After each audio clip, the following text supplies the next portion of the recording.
I'd like to segue into our next panel, and it's hard to believe it's going to be our final panel of the day, and it's going to be chaired by Dr. Maan Faris, and he has a wonderful group with him. Dr. Faris is Vice Chairman of Global Patient Services at Cleveland Clinic, and the panel will be appropriately building capacity for leadership and entrepreneurial excellence, and this couldn't be more topical or timely. So following the video of Cleveland Clinic, then we'll turn it over to Dr. Faris to introduce his panelists and bring us to the conclusion. Thanks so much.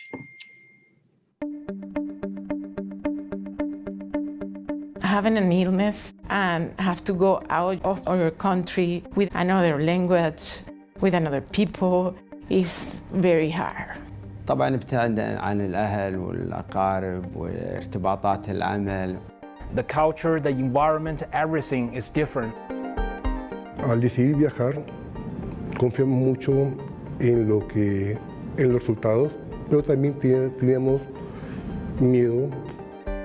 GPS helped us transition from India to US. They understood the complication, made us aware of the changes that we are going to face when we are in different country. They make the communication with the doctors easier. I mean, they arrange everything, the admission, the paperwork. The staff from the Global Patient Service gives a lot of emotional support. They can share stories with us to make us feel less anxious. With my mom, the help was incredible. The moral support, explain to her what happened, be with her when I was in a surgery, explaining everything when you are in an appointment. لو تحدثنا عن القسم الدولي كان أيضاً متعاون من وصولنا إلى هذه الدرجة إلى اليوم اللي احنا ممكن نغادر بعد فترة قصيرة.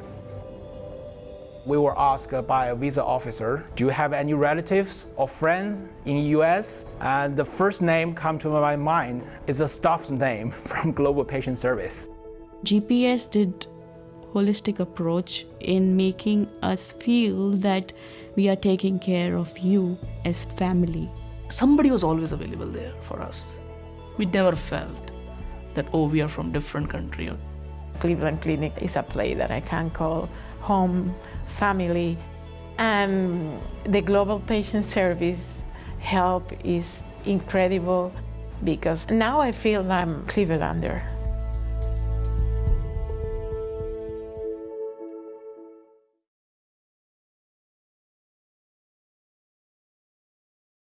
Good morning, everyone, and I hope you can hear me fine. My name is Maan Faris. I'm a cardiologist at Cleveland Clinic and Vice Chairman for Global Patient Services. But more importantly, I've become a friend of Francel Potter and friend of C3 over the last several years. It is a bit heartbreaking that we are not at the Union Member Club in New York City, a beautiful city this time of the year, and I think most of us would agree we would have rather be in person together in New York rather than online. We've learned a lot of things over the last several months. I personally had COVID, and it was quite an experience. I was traveling back from the Middle East, and I experienced the disease myself. And I think there are a lot of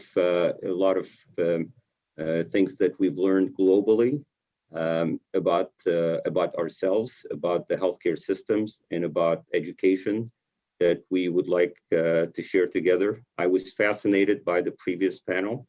It's interesting to see that misery loves company. We have experienced the same things that the Brigham and Women's experienced over the last several months, and I think we have some shared experiences.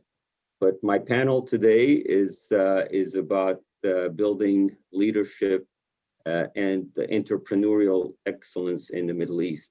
I come from the Middle East originally, so I'm anchored there. I'm tethered there. No matter what happens, I will always be part of the Middle East, and that's very near and dear to my heart. I'm going to briefly introduce my panelists. They are the experts. I'm here to just probably direct the time. My first member of the panel is a good friend and a mentor, Dr. Jorge Guzman. He is the Chief of Staff at the Cleveland Clinic in Abu Dhabi. And prior to this, he was the VP for Regional Hospital Medical Operations at the Cleveland Clinic. He's a fellow of the American College of Critical Care and ICU, and he had a tremendous role in building telemedicine in ICU at the Cleveland Clinic enterprise. He's a recipient of the MBA at Baldwin Wallace University. Prior to this, Dr. Guzman was trained in medicine at the Universidad Nacional de Córdoba in Argentina, not in Spain. And he came to the United States by way of Wayne State University, and he spent some time in Detroit and then joined us on staff at Cleveland Clinic. He's been since, as I mentioned, the chief of staff at a 450-bed hospital that has been operated by the Cleveland Clinic in Abu Dhabi since 2015. My next panelist will be Dr. Shawna Novak. She comes with also great experience. She comes with about 20-year experience from Toronto. She is a member of Canada International Scientific Exchange Program, which is a charitable organization. She is herself a recipient of the Women Distinction Award by the YMCA. She's trained both at Harvard and I think she received a medical degree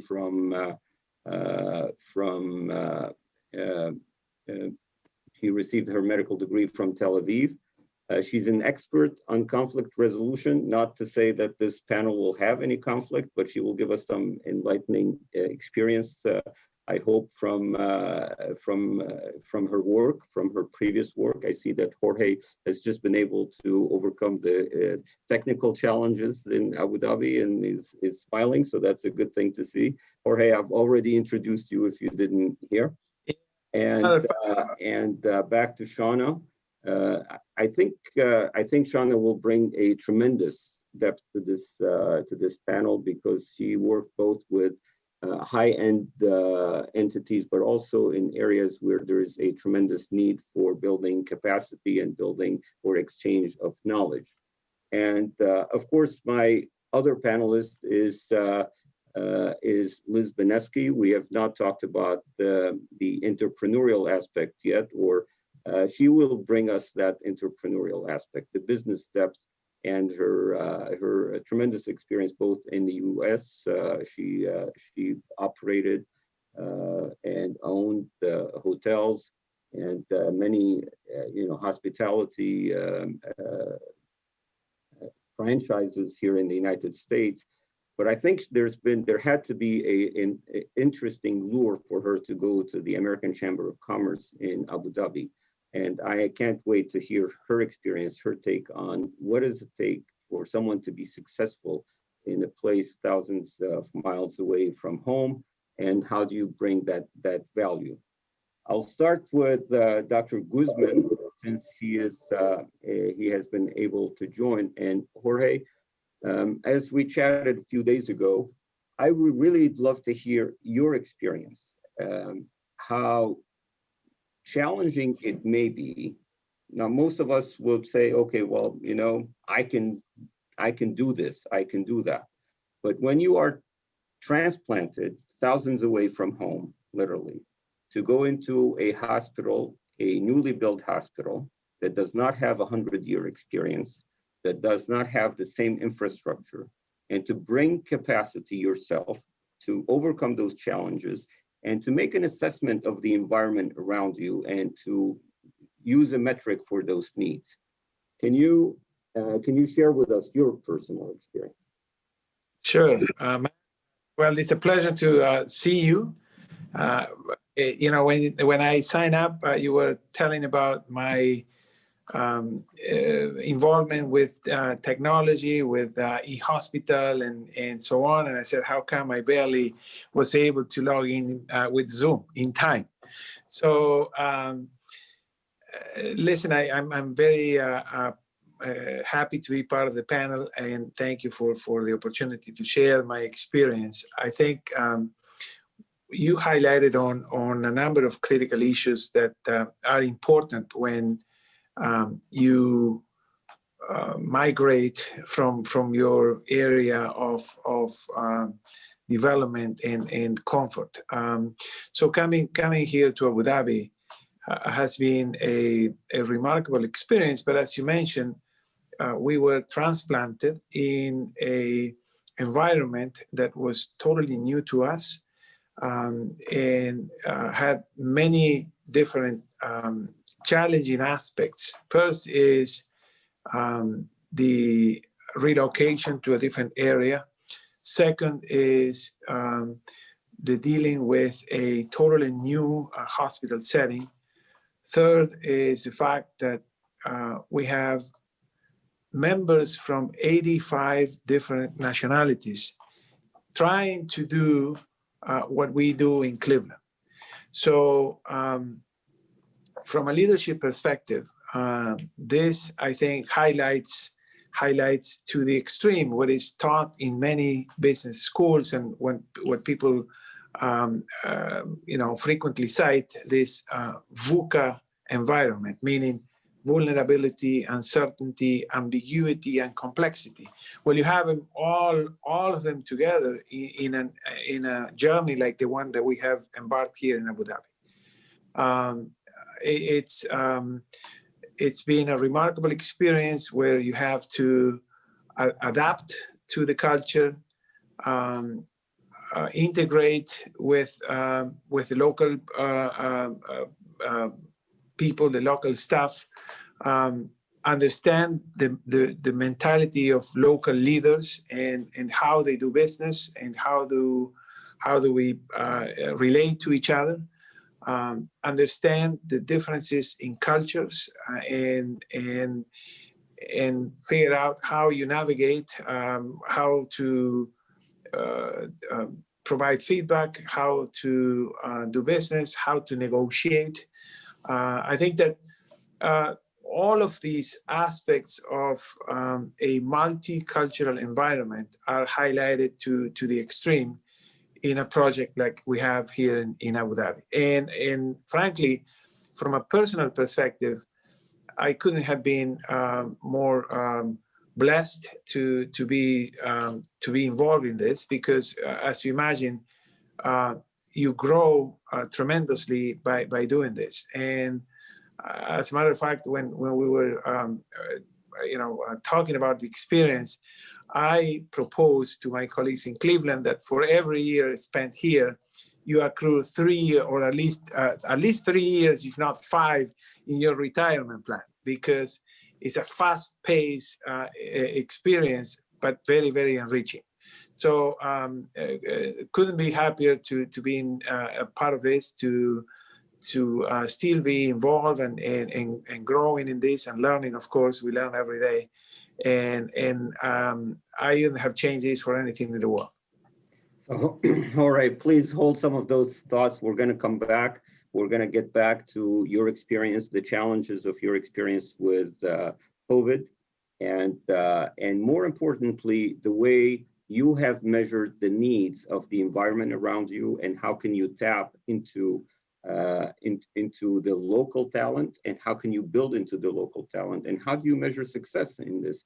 So I'll get back to you in a few moments. I want to move to Shawna right now and ask Shawna to describe really briefly her experience over the last 20 years. What sort of impact has she had on the environment around her? What type of missions was she particularly involved in? And perhaps I would love for Shawna to really concentrate on the measure of the role of women in leadership in the Middle East. How do we make sure that this is really brought up to the surface?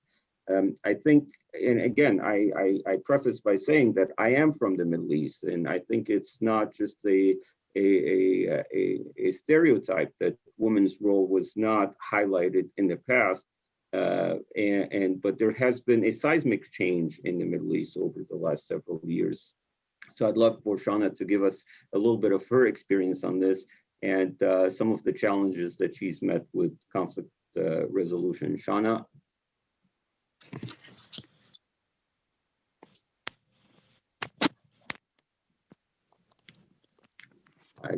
You're mute. I saw that Shawna was... That's better.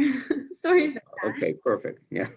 Thank you. I feel very privileged to be joining this panel today with my esteemed colleagues, and I'm in wonderful company here today. And I think that's a lot to answer within a 2-minute summary.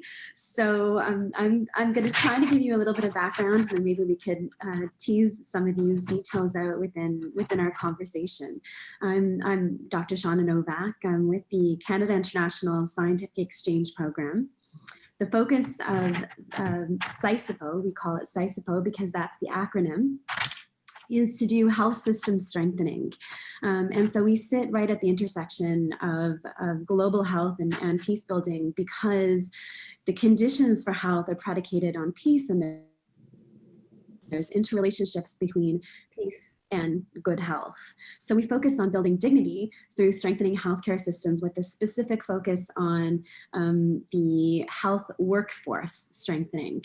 And we do it on a horizontal basis. So what we really do is we go in and we do different types of assessments to make sure that any sort of intervention is done in tandem with local partners, all the stakeholders, and in alignment with national healthcare policy, which is a very key piece of anything that we do.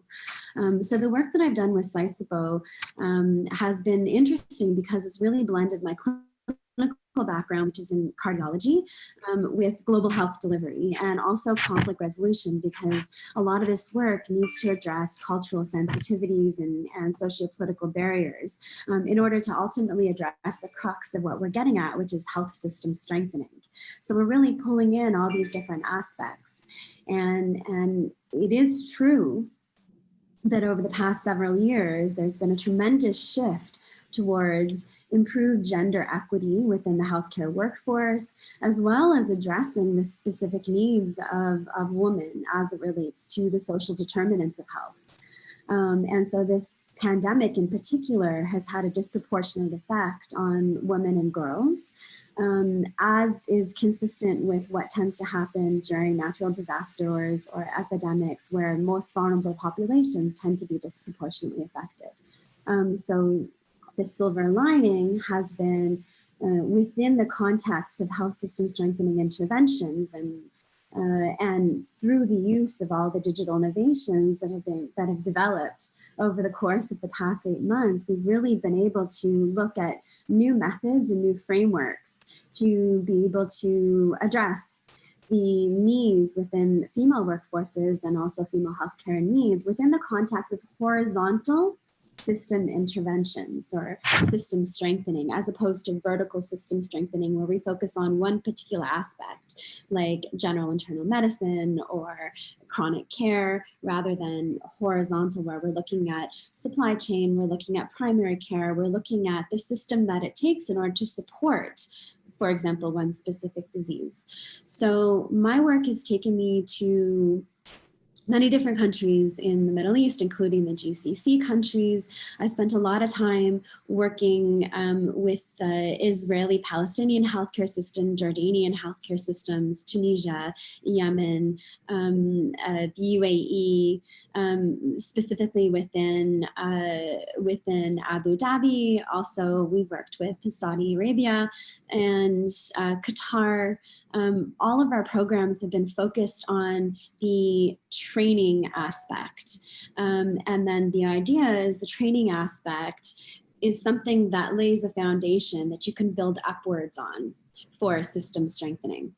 And so we need to do gap assessments. We need to work very closely with all the different stakeholders so that there's positive reflection on the health outcomes that we want to achieve.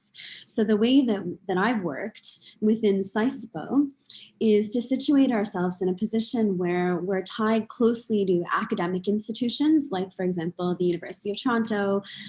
Now we work very closely with Harvard University, Division of Social Medicine and Global Health, and other institutions as needs see fit to be able to provide accredited programs that are competency-based and competency by design is integrated within the programming so that we can then funnel it towards health system strengthening through these health outcomes.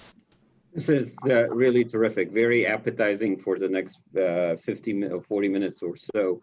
I'm going to get back, and I will probably concentrate on the resources, on assessment of resources, because, you know, as we see, for example, Jorge works in the UAE, and he has the Cleveland Clinic system backing him in a very affluent country, or one of the most affluent countries. So perhaps you can touch on your experience in areas where there is less resources, and how do you build that sustainability? Because you can build a cadre of leadership or knowledge, but how do you sustain this? How do you kind of come back and say, okay, are we achieving the goals and the metrics that we intended? And how does COVID throws a little bit of a wrench into all this? If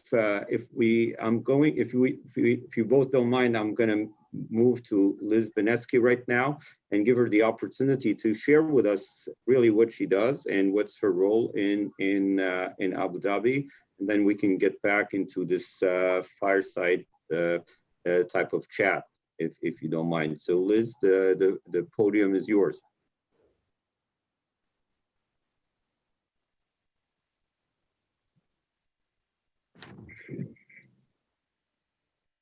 I saw that Liz was... You are muted, Liz. Yeah.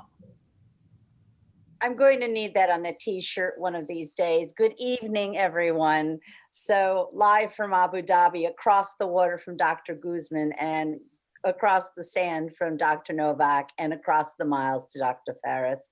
Thank you very much. My name is Liz Beneski, and I'm the Executive Director and Chief Executive of the American Chamber of Commerce here in Abu Dhabi, commonly called AmCham. We represent about 400 or so members in key business sectors working as a nonprofit, non-government organization to create US and UAE bilateral trade and friendship ties, as well as across a conduit for information, opportunity, and growth. It is definitely not the Chamber of Commerce of cupcakes and rainbows any longer. We are very heavily involved in our key business sectors, of which healthcare is one of the most important. I've lived here in Abu Dhabi continuously for now 8 years and on and off for over 2.5 decades. And I was so thrilled when Cleveland Clinic Abu Dhabi was brought here as the premier leading healthcare entity into Abu Dhabi. And it's been growing by leaps and bounds. Our role here as AmCham is to identify opportunities for local and regional citizens and business operators and SMEs and dreamers to find ways to integrate themselves into the thought leadership, education, and in many ways, government and nonprofit opportunities. So as part of the panel later, I'll speak to some of those things about PPP and entrepreneurship, but I'll cede time back to my esteemed colleagues. Thank you, Liz. And as the panel moderator, I'm going to leak some of the questions to you as I leak to your colleagues. I'm going to perhaps ask your opinion about what does the Abraham Accord bring in terms of opportunities for entrepreneurship in the Middle East. Back to Jorge. Jorge, there is a quote from Mahatma Gandhi: "A sign of a good leader is not how many followers you have, but rather how many leaders you create." So please share with me your experience in terms of building leadership around you. You will only succeed perhaps by the success of the people around you. So can you tap on this, and can you share with us your experience in this? What are the challenges? What are the opportunities, both the people you bring with you and the people that you find around you, and how do you see this into the future? Sure. And I think that this is a core principle of leadership, is to find successors and to continue to develop future leaders to step up in different roles and to continue to grow the businesses or projects that you have initiated. This is particularly even more true here in Abu Dhabi. And it is true because there are challenges bringing or recruiting people. There are challenges retaining people. And this is an area of high turnover where people, to a good extent, come for a cycle of time. And I think that understanding that is critical, and therefore putting efforts to try to develop leaders that are part of the organization locally, or leaders that are bound to the region. And even more important for us, and this is a mission for us in Cleveland Clinic Abu Dhabi, is to develop the healthcare leaders of the country. So a lot of efforts put into that that go not just from your personal mentoring efforts and your personal coaching to members of your team that show and shine in terms of own leadership potential, but also as an enterprise. And I think that Cleveland Clinic Abu Dhabi, well, this is, I think, something that is in the DNA of Cleveland Clinic Foundation, Cleveland Clinic Health System, and we brought it here as part of Cleveland Clinic Abu Dhabi. It is a physician-led organization. We put a lot of efforts developing physician leaders. As a matter of fact, I think we have been one of the leaders in that aspect that have transformed the way medicine and leadership are tied together. And we bring this to Abu Dhabi in different ways. We have put through our colleagues in learning and development, jointly with our colleagues in talent development in Cleveland, programs that allow us to develop not just only doctors into leadership roles or grow in their leader aspects, but also non-physicians. And there are plenty of examples of how we have developed leaders in areas of operations, human resources, pharmacy, and many other aspects related to running a hospital. So I think that in synthesis, developing leaders, growing leaders is part of a sustainability path for a project like ours here in Abu Dhabi, but I think it's critical for any enterprise that claims to have an influential role in society. How do you measure that your role in society as a hospital, as an enterprise? How do you measure the impact on the area around you, whether immediately or, for example, on the UAE in general, and perhaps on the region? What do you do to say, have we achieved some of what? Is it by training medical students? Is it by impacting healthcare metrics in the region? Is it by? Go ahead. It's a combination of those, Maan.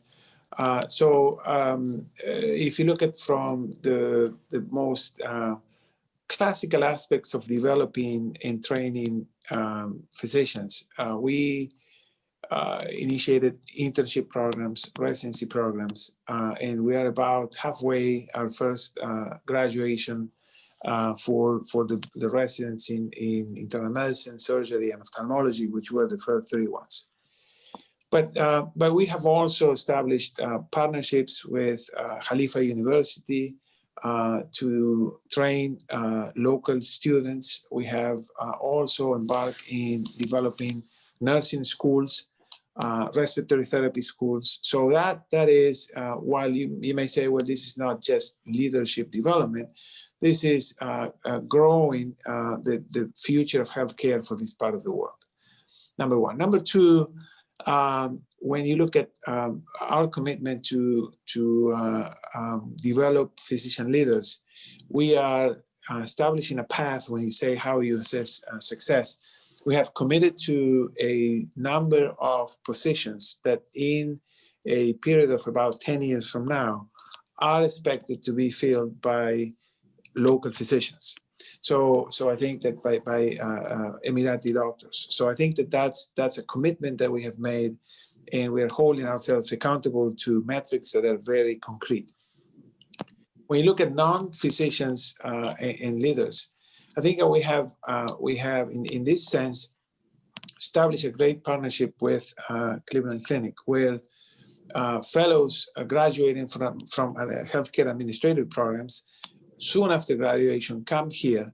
They spend 2 or 3 years, and they go back to Cleveland to roles that are at a much, much higher level. So some of them have taken on institute administrator roles.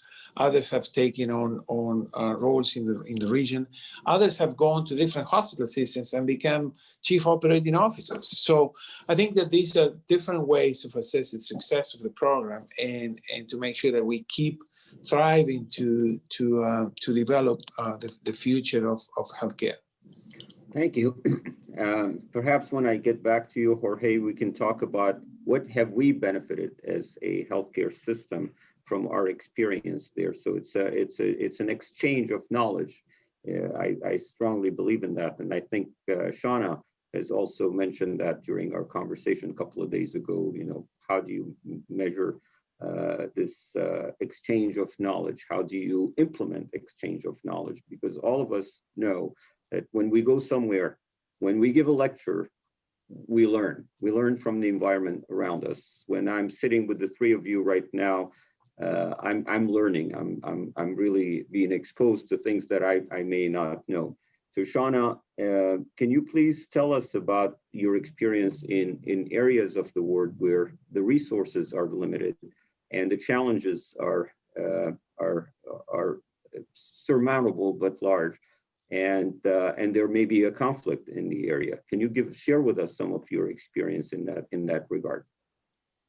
Some specific areas that you've been to. You're muted again. Thank you for that. Sure. Yeah, it's very interesting. The particulars in the Middle East for knowledge transfer are far different than what I would find on the ground within sub-Saharan Africa or North Africa, for example. But at the same time, there are a lot of similarities in the techniques that we might want to use in a limited resource setting versus a setting with an abundance of resources.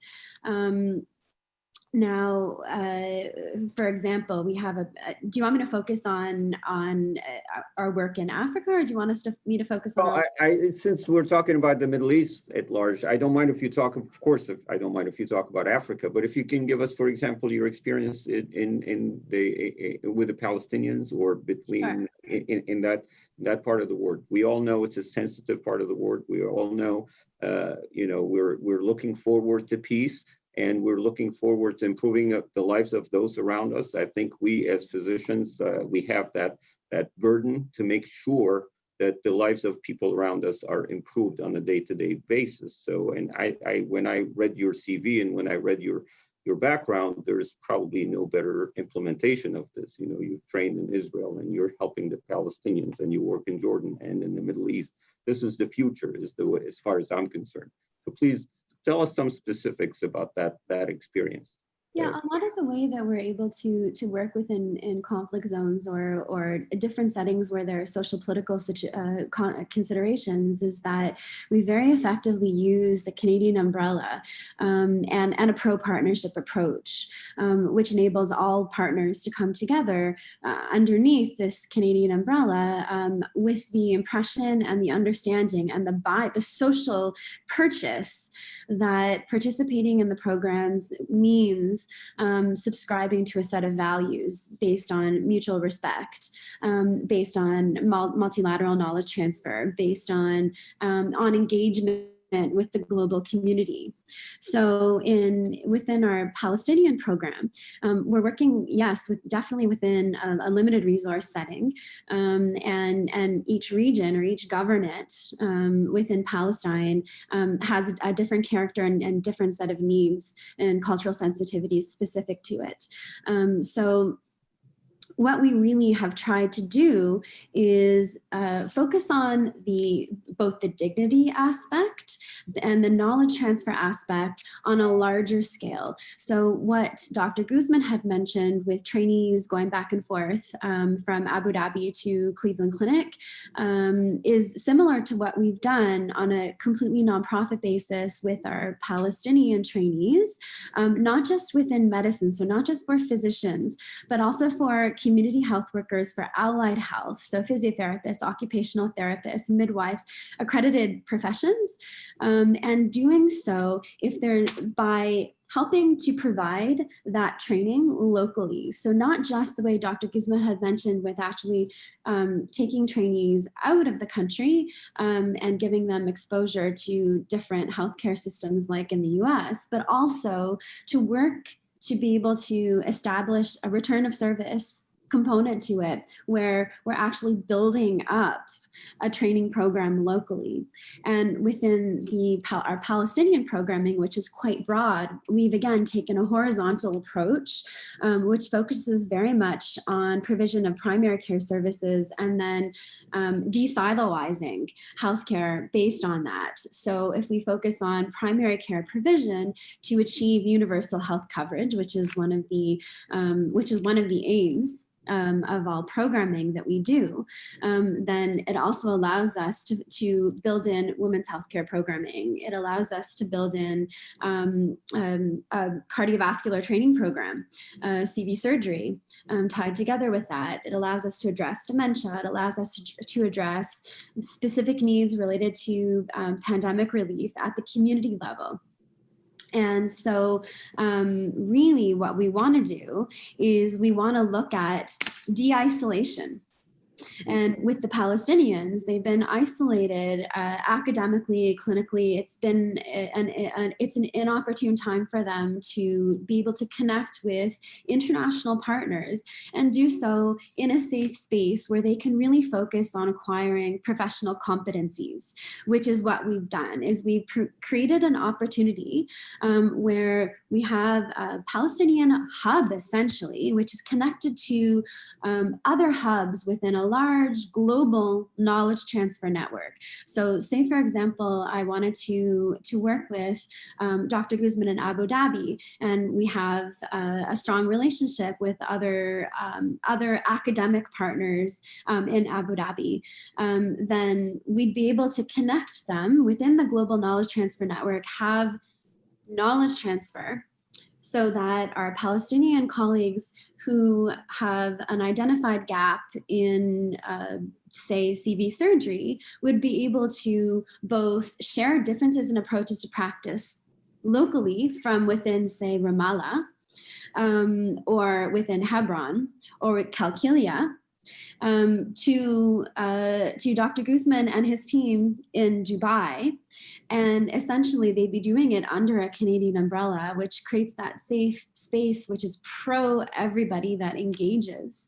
And it also reduces the cost of participating in the programs, the cost of delivering the training, and also increases the likelihood of those that are trained to stay local, to be able to address the specific healthcare needs that we're training them for, rather than losing them to attrition or brain drain processes. Shawna, in a minute or less, perhaps, disparity in healthcare is a plague that involves the entire globe. You know, how do you make sure that when you're engaged, things are going well, but then if your program is no longer on the ground, how do you make sure that there's sustainability to your program? In a minute or less, please.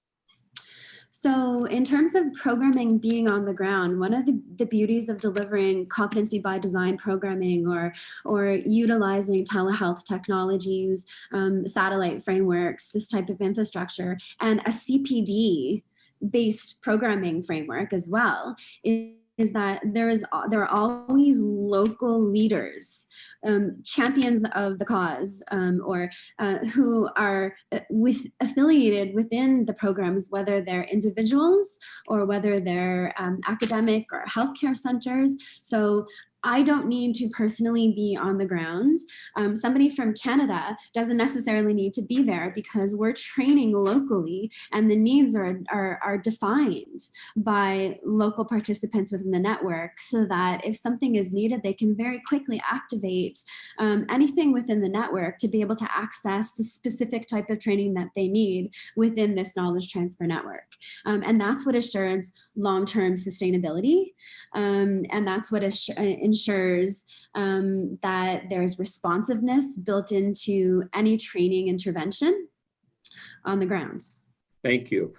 This is fascinating. Back to Liz.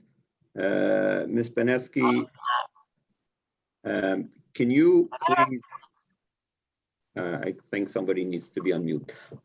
Liz, can you please share with us successes, failures, in your experience in the Middle East, and really, where do you see things going? What are the types of opportunities that people on both sides, this is not just about the Atlantic anymore, this is on all corners of the globe, can benefit from having someone like you being a liaison within that part of the world. And then suddenly you have the Abraham Accord. How does that improve this, the entrepreneurial and business aspect and future for the people around? Certainly. Well, I want to address the Abraham Accord because it's the hottest thing right now. Immediately, it seems just after the accord was agreed upon, there was an immediate cooperation between the UAE and Israel, of course, in the response to COVID. And these were entrepreneurial groups and established groups, but the UAE healthcare minister and the Israeli healthcare ministry were immediate about R&D, vaccine, PPE, manufacturing, biotech, pharma. It was, when I say immediate, 24 hours. So what has happened since then? And it's only been a couple of weeks. We have one of the largest tech groups called Group 42. They've opened an office over there. Medical tourism will be booming, and the Sheba Medical Center in Israel is opening its doors right now to those most critical care patients who can't get their treatments here in the UAE because it's less expensive than the US, it's shorter travel distance than Europe, and vice versa. Although the UAE has very strict parameters, we're also, when it is safe to do so, welcoming those medical tourists back over to Abu Dhabi. So the capacity building time will be very small because there is exceedingly large amounts of pluses on both sides.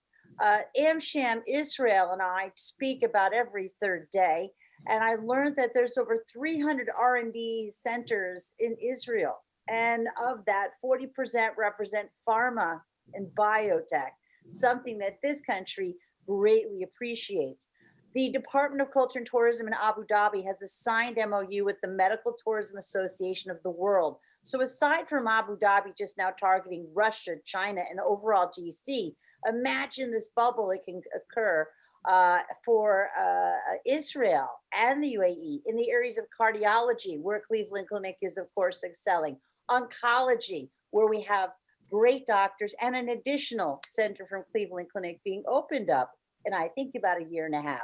We have executive care for the travelers who are living abroad, like Dr. Novak, who may need to travel and get some executive wellness. Transplant surgeries, Dr. Rakesh Suri at Cleveland Clinic. Open heart surgeries, which were unheard of in this region 5 years ago. Now forget all that. Let's talk about industrial growth, medical equipment, pharmaceuticals, and PPE. In the first 30 days of COVID here in the UAE, folks, they opened up a manufacturing plant for PPE and were able to flood thousands of PPE masks and critical PPE equipment to those nations in need, courtesy of the UAE. These are all successes. medtech, innovation, R&D, biotech. Dr. Guzman touched on acceleration of education that continues to be very strong here. And again, with the opening up of the Abraham Accord in Israel, this is going to be an immediate student exchange program where we can have students gaining knowledge here in the UAE and gaining knowledge at the medical centers in Israel. It's tremendous because the localization of talent, leadership, as Dr. Guzman related to, but also assets of shortages of nurses are currently assisting. We can get people on nursing training, specialized nursing training, elder care, palliative care, hospice care. All of these things are now open thanks to the Accord. So it's very exciting about these things. What are some of the pitfalls? Very simple. We have some cultural things to overcome, especially in terms of palliative care and hospice care. They are very sensitive. Second, in the terms of oncology, one of our roles at AmCham is to encourage all to learn about women healthcare specifically. I'm sure Dr. Novak can speak to it. There's great misunderstanding about how to care for breast cancer and early detection screening of all cancers, especially for women here. And one of my passions, elder care. 1.5 million people here in the UAE are above the age of 54. We're vibrant and we're healthy. But 29% of this population, which currently stands at 9,800,000, will be of elder age by the year 2050. They need to build capacity in their services and in their care systems for that. But overall, it's a strong healthcare sector, and the Abraham Accords have built it. Huge investments in tech, huge investments in opportunity. COVID actually blew open the doors on things. And I also just want to state for the record that Abu Dhabi is a very safe city thanks to aggressive testing, aggressive free testing, and outstanding quarantine protocols. And good medical facilities, I assume, like Cleveland Clinic, right? Best Liz, in the world. Liz, can you just mention something about you mentioned the corporate level, the government level. What about the personal level? Do you do workshops for people that may want to invest in some sort of aspect in the Middle East, whether it's with the new Abraham Accord, but beyond the Abraham Accord? You know, how do you cultivate that entrepreneurial sense as opposed to reliance on the state and the government and so on? Oh, absolutely. This is an SME heaven. There are many incubators, but it's also an SME nightmare. Small medium enterprise has to be very sharp, and they have to be very agile, and they have to be very well funded. And I like to call it a game of survivor. They have to outwit, they have to outlast, and they have to outplay. And simply put, if you have the right idea, you will find the venture capitalists, whether that's a wealth fund like Mubadala or a startup fund like the Abu Dhabi Investment Office. There is no crazy idea here because they have such an aspirational value. Here at the American Chamber of Commerce, we are trying to foster cross and bilateral opportunities for American and Emirati, all fields, because you never know what the next big thing will be or how simple it can be. But there are challenges, and you asked me to speak to those. Some of the challenges are you have to have longevity. You have to have relationships. By the nature of culture here, if you don't have relationships here, you just can't swoop in and make $1 million and leave. It's not how it works. And also, there's copycats. We have challenges about intellectual property rights, which is something that AmCham does work very hard with the US government. We are not a government entity, but we are the voice of those US companies here. So agility and the ability to stay financially here. Timely payments are a little difficult in the Middle East. We all know about the Inshallah rule, which means if God wills it, it will occur. And we need to have patience because sooner or later, God does indeed will it, and you do get paid. But You must invest like a coffee tree. And finally, the easiest way to sum it up, it's a fast startup, or without a long-term plan, you're going to be a flash in the desert. But if you stick it out, partner property, and do your homework, call us at AmCham, I assure you this is one of the most aspirational cities I've ever had the pleasure of living and residing in. And you asked earlier why I left and came here for that very reason. Thank you. Thank you. Really nice. Jorge, with that background, how do you make sure we are not a flash in the desert? What have we learned, and where do you see the future going for medical tourism, with Abu Dhabi potentially being a hub? Give us a forecast for the next 5 years, if you will, and we'll hold you accountable to it. I will piggyback to Liz. I think that she highlighted a few critical things that are very, very easy to learn here. So I think that you say, what are we taking out of this experience? And if I look at personally or as an enterprise, I think that we have all become sharper by being here in the Middle East and highlighting all of these features that Liz very detailed or very quickly highlighted. Entrepreneurial spirit, sharpness to pursue new ideas, quick in trying and finding what works, what doesn't work, resilience to understand that some things are not going to be like we're used in the United States or any parts of the world, that are part of the culture here. And the proof is that if you look at leaders or physicians or non-clinicians that came here, have gone back to either Cleveland or other parts of the world and spread that mindset, spread the entrepreneurial spirit, the business spirit associated with the culture of, in our case, healthcare and Cleveland Clinic, enhanced by just being here in Abu Dhabi. I think that's pretty obvious.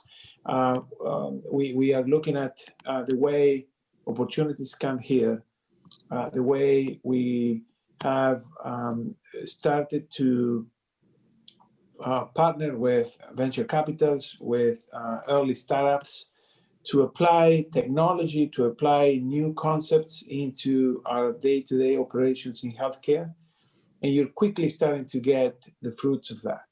So that's in my mind something that is a remarkable experience. It's a remarkable learning that we take from practicing here in the UAE. Where are we going? Well, listen, I wouldn't be surprised if Abu Dhabi becomes the medical tourism hub, not only of this part of the world, but one of the leaders in the world. Why? Well, we now have a world-class institution here in Abu Dhabi that has grown very fast in 5 years. That's us. SEHA has become a much integrated system, particularly after COVID. There are efforts throughout the SEHA system, the Department of Health, to improve healthcare in many different fronts. And we are also welcoming the competition from Mayo Clinic. So listen, if you are the two top systems from healthcare perspective in the world, to the entrepreneurial spirit, to the fast pace of development that we have in the UAE and in Abu Dhabi, it's not rocket science to predict that this will probably be the medical tourism hub of this half of the world. Jorge, there is an audience question sent to you. How does Cleveland Clinic in Abu Dhabi ensure access to cutting-edge experimental cancer treatment being developed in the larger countries such as the US, including clinical trials, and can we keep the patients in Abu Dhabi? Sure. For those that don't know, and I think Liz alluded to this, we are constructing a comprehensive cancer center that is going to be open in 2022. Having said that, we have seen cancer care as a service line grow at the fastest pace than any other service line that we have here in Cleveland Clinic Abu Dhabi. So we are already seeing a large number of patients with the most common cancers here being taken care of in Cleveland Clinic Abu Dhabi. We have incorporated all care paths that or care protocols that exist in Taussig Cancer Center in Ohio, in Cleveland Clinic Abu Dhabi. So that's the first answer to the question: is how do we ensure that we get those standards of care that are provided in Cleveland or in the US here in Abu Dhabi. We are starting to relate to investigators that conduct clinical trials in Cleveland to make sure that we are part of those centers and that we can offer those trials here in Abu Dhabi, understanding that there are some limitations in terms of research compared to the US and compared to Europe. But these are things that are quickly evolving.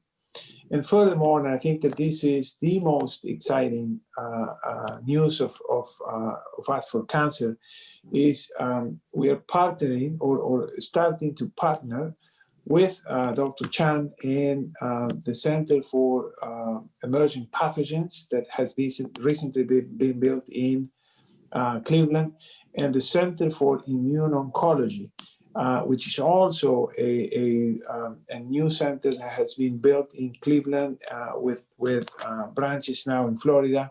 And we hope to have a branch here in Abu Dhabi so that we can offer global research, global therapies, and global new developments in cancer care, in cancer genetics, in cancer immunology, that will be available for patients here in Abu Dhabi. That's terrific. So we have 3 minutes left, according to my computer. I want to give a minute each for closing thoughts, and I wish we could go on for much longer time. This has been terrific and very enjoyable on my part. Liz, can we start with you? Unmute. Just want to encourage people to remember Abu Dhabi as you know it today. It is changing constantly. It's focusing on preventative care, wellness care, and it really believes that wellness starts at the home. They have a goal to eliminate CBD by 25% in the next couple of years. They're focusing on diabetes education. They're encouraging people to lose weight by giving them gold. They've opened up cycling tracks. I could go on. But the most important thing, and I want to close with this, they've taken it upon themselves to partner on a UAE vaccine for COVID-19. They've had 10,000 volunteers in phase 3, and it's already approved for frontline emergency use on educators, their families, and healthcare workers. Pay attention to the United Arab Emirates. It's going to do wonders for the world. Thank you. Thank you. Shawna, unmute, please. Thank you. 1 minute is a bit little, but I'll go for it.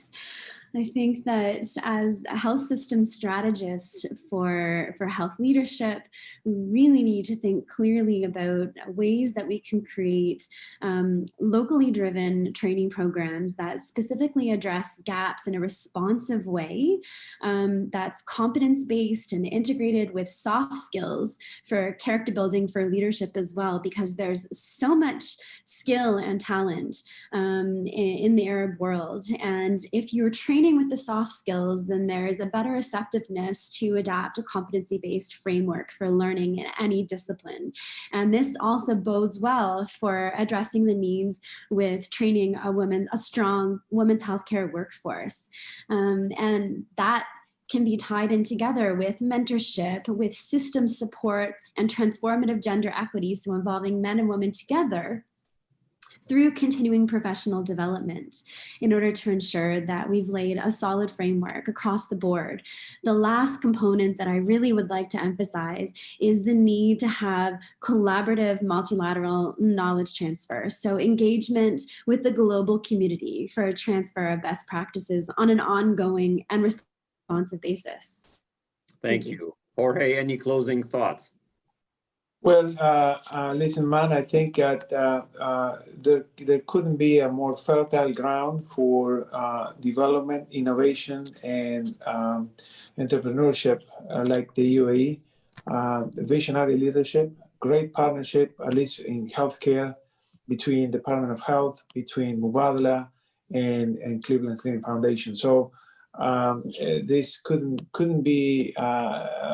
have thought more wisely, and this is a remarkable country, remarkable experience for Cleveland Clinic. Thank you all. I've really enjoyed the panel. I wish it could go on for much longer than this. As I mentioned before, I've learned, and hopefully next year I'm going to extend the invitation to all of you on behalf of Ransol, because I think meeting in New York City adds to the excitement and the ambiance of the atmosphere. So thank you for participating. And Ransol, I give it back to you here. Well, thank you very much, Maan. Thank all of you. And next year, let's certainly look forward to coming back to New York. It is an exciting dynamic. It is not going away. We've learned a lot of lessons as well, but I have to tell you that these last 2 days have been extraordinary. And it's because of all of you that we'll be able to continue our work